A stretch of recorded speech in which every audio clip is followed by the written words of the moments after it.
Now, Australia has decided in its national elections, and Anthony Albanese has secured a stunning federal election win while delivering a devastating result for the coalition that cost Peter Dutton his own seat. Albanese has claimed a historic victory for a majority Labour government. He has given his victory speech as well, and is counting continued Labour secured an improved majority, with Albanese becoming the first Prime Minister to win a second term since John Howard in 2004. Cost of living, crumbling public healthcare and unaffordable housing were some of the key issues, but also was an unpredictable Trump presidency. Prime Minister Modi also congratulating Albanese and saying that he's looking forward to working with him and deepening ties.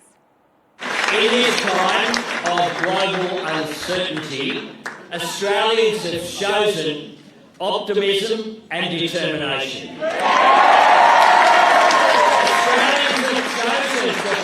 Global challenges the Australian way, looking after each other while building for the future. Today, the Australian people have voted for Australian values. For fairness, aspiration and opportunity for all. For the strength to show courage in adversity and kindness to those in need. All right, so an incredible victory there. Let's go across to Disha for more. And Disha, it wasn't even close as was being predicted. It's quite a resounding victory, a second term for Albanese. And after Canada, this is another election in which, the Trump effect is being talked about, with the Labour returning to power.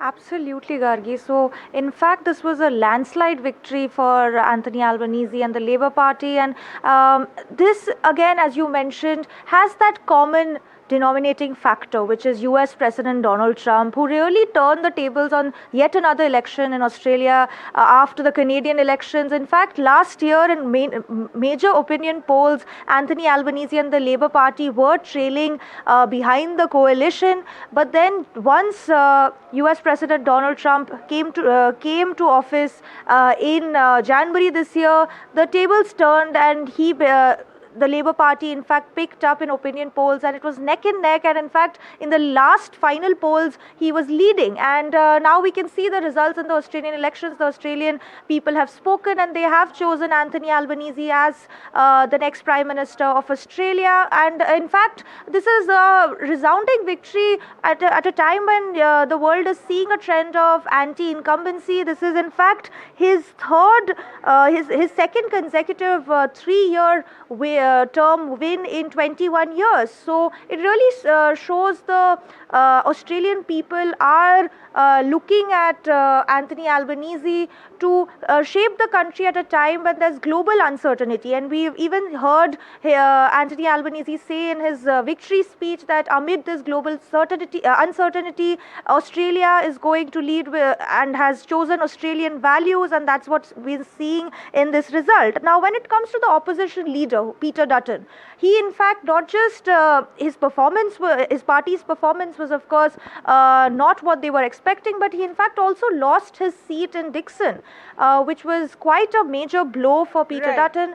And, in fact, it really shows that after US President Donald Trump entered office and his threats of tariffs really have hit the world, the Trump-like image within many opposition leaders and the nationalist image that many opposition leaders thought could help them win elections is really now leading to their downfall.